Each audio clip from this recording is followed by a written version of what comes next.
It's DIY with the Doyles.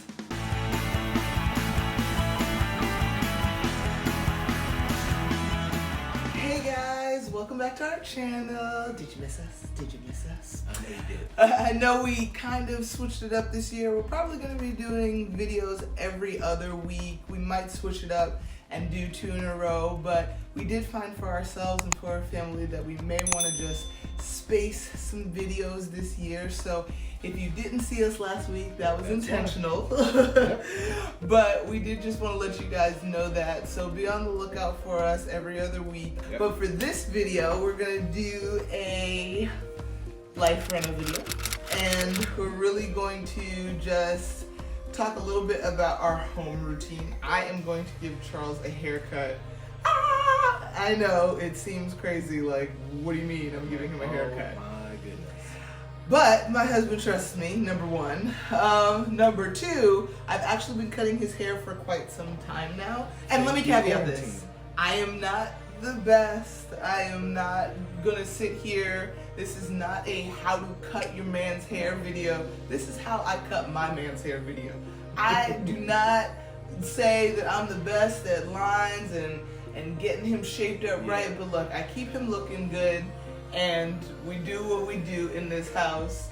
You gotta do what's best for you and your family. I'm never gonna say that I'm like really good at this, but I will say that I've gotten better. She does a fantastic job. We even had somebody stop us in Walmart and ask where I got my hair cut, and That's I true. was like, sorry, bro, you can't go to that barber shop.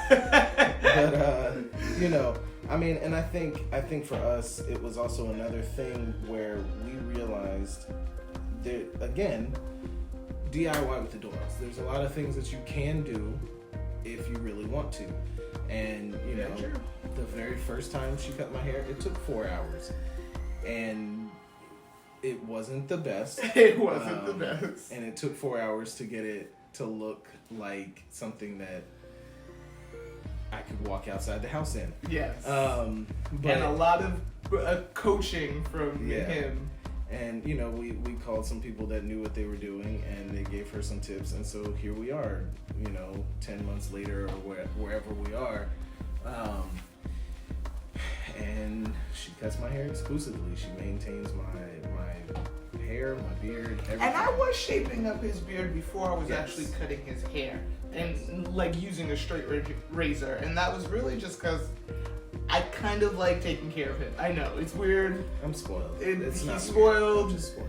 And I do a lot of things for him that other people will probably be like, girl, for real. But I don't know. I just... That's our dynamic. It's a mutual thing. He It works for spoils us. me as well. I probably spoil him more, but it's fine, whatever. She does. I won't deny it. But, you know, for us, this is what works. And, you know, on that topic, as far as what works for our relationship, this is also one of those ways that we get to connect on a different level outside of, you know, all the things that we have to do on a day-to-day basis. We like to take some time and take care of each other, spoil each other, and we use this time among, you know, a lot of our other times to talk. So as you guys might know, in a lot of barbershops, it's a place where you go to talk. You either get that sage advice from your barber, or you chop it up with some of the guys that are in the shop, or even for ladies that go to the salon, like that's where you get, you know, the latest scoops on what's happening, or, you know, how everybody's life is. So that's what we figured we would do today while I get my haircut. We would have a nice little barbershop talk. So welcome to Shop de la Doyle, and we are going to jump off some little fun light questions. All right, so first one, babe. Would you rather spend the day inside or outside? That's actually a tough question, really, because, Right. oops. Pause. You forgot the cape. I almost forgot the cape. Look, he out here for real getting dirty. And I'm out here legit forgetting everything that I do. Y'all got me all messed up. Because yes, I do have a good old cape. One of my friends actually put me onto this. She was like, "Oh, get you a cape," and I was like, "I should get a cape if I'm gonna be doing this, for as long as I am. I should get a cape." And this has been super helpful. It's been helpful for Charles, just not getting him so dirty. It's been helpful for our son because I cut his hair too, and he used to just be itching. So this is actually super helpful. I can't believe I almost forgot that. But in terms of inside or outside, I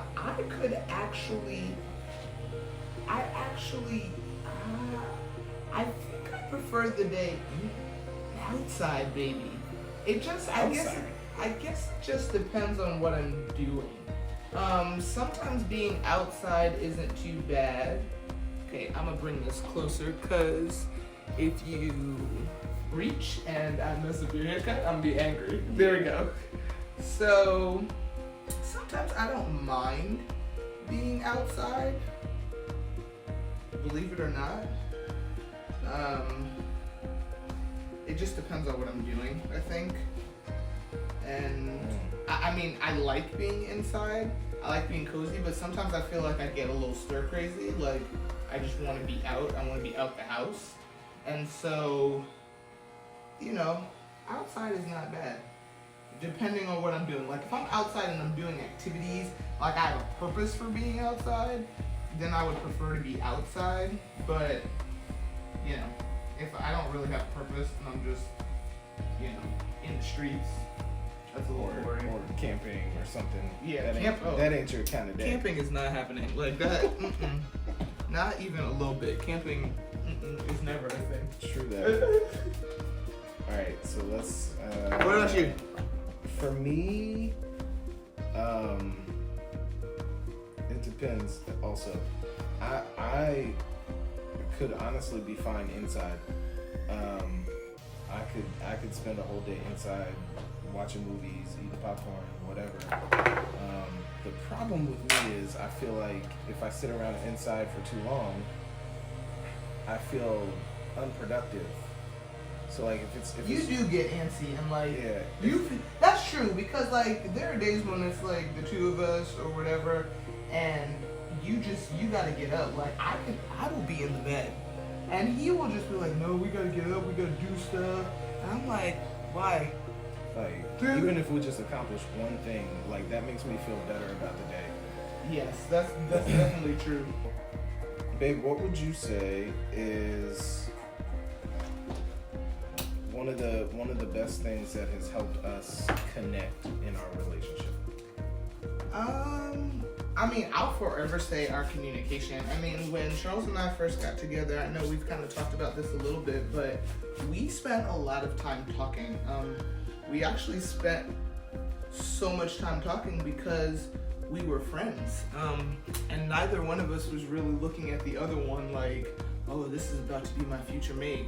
With Charles, I was getting communication, and not just communication where it was like I was doing all the talking and he was just listening. No, he was talking. Like, he was talking to me. Go figure. We were disagreeing, agreeing. That is true. Relating, sharing, calling each other up, being like, look, you gotta change. Like, you gotta change not for me, not for anybody else, but for yourself. Like, you gotta change and do more and get up out of where you are. Like, let me protect myself from people out here that really just don't have my best interest at heart and are really only interested in one thing. And so I was pleasantly surprised that he was interested in far more than that. But what would you say, Ben? I mean, I would definitely agree that communication is I mean, you hear it all the time. Communication is key for a relationship. But and it sounds so cheesy. And I think, like Benina said, one of the things that we did very early on, we had hard conversations. We told each other the truth no matter what. Like, if she didn't like something about me, she didn't hesitate to tell me. Sure did not. Or, if I had to confront her on something, I hesitated for like a half a second, but I still confronted her on whatever the issue was. Like, I can distinctly remember probably one of our, I guess our first big disagreement, well, maybe not disagreement, but our first big moment where like we had to have like a real come to Jesus moment.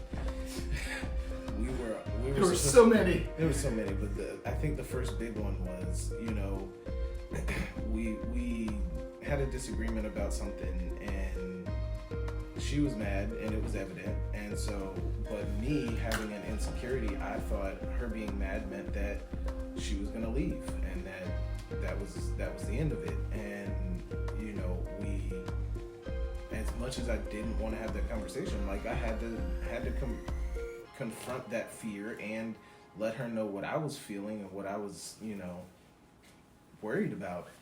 And it was amazing because she was able to hear my heart in that moment and even see beyond what I was saying and understand like what I was really afraid of. And it was a conversation like that where I got to express what I was feeling and what I needed, and she got to express what she was feeling and what she needed. I've always said, and that I wasn't leaving. And that she wasn't leaving. I was looking at him like, leaving? Bro, we just got into a fight. What do you mean leaving? Where are we going? Where am I going? She was like, I'm not going nowhere. Now let's finish this so we can go eat dinner. We got reservations. Right. But it was like, I will forever say one of the things that is a huge relationship herder, killer, whatever you want to call it, is unmet expectations. But the problem is a lot of people don't communicate their expectations, and so they often go unmet because the other person doesn't know what they are. Right. So I'm like, if you never communicate what you expect from that person or what you expect in general, how can you ever expect to get it? Right. And I think through our conversation, like, it helped me to understand some of my expectations that I didn't know I had, and then the expectations that I knew I had, I could clearly express those and be like, hey, this is what I'm looking for, this is what I'm hoping for. To which she was like, okay, like, thanks for letting me know. Like, and it wasn't like it was a deal breaker, it wasn't like it was the end of the world, but the thing about it was she knew what I expected or what I was hoping for or what I wanted. And she then was given the choice to either stay and work with me on what I was hoping for, or she fully had the choice to make her decision to go elsewhere because she wasn't, up for what I was up for. So I'm going to finish him up, guys, and then we're going to come back and do some closing questions. We'll see you in a little bit.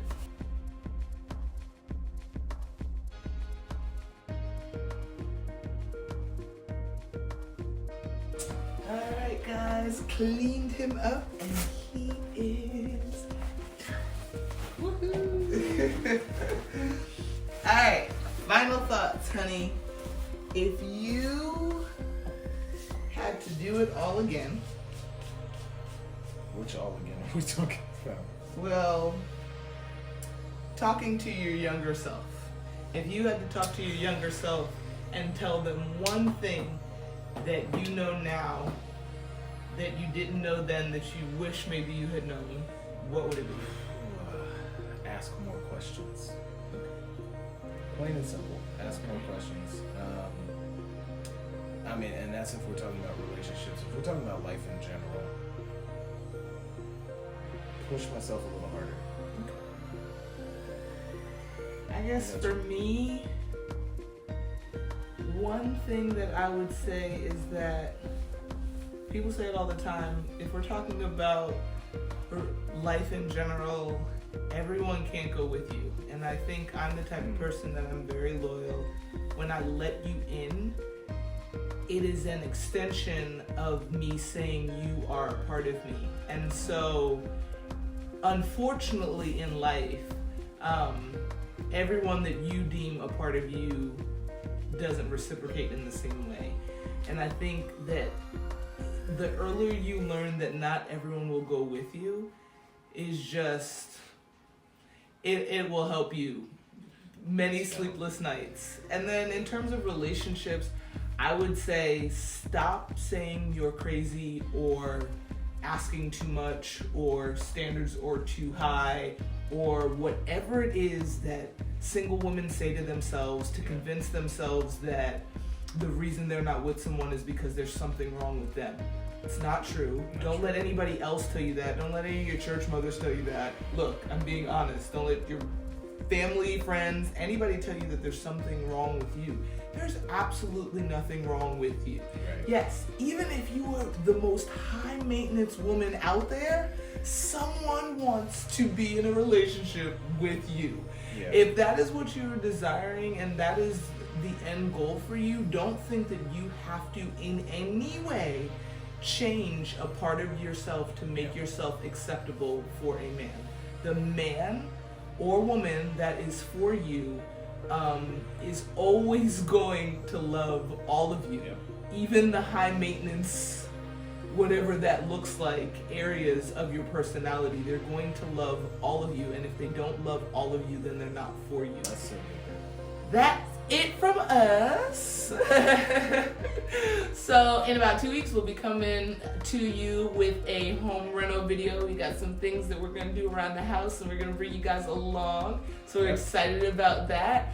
But until then, like, subscribe, share, and tell us in the comments just what you feel like is something that you've learned, whether that be in 2020, whether that be in life, whether that be in relationships. Tell us something that you feel like you've learned and it's really changed your outlook on life and changed how you do life in general. We're so excited to read that. So comment either on our Instagram or underneath this video.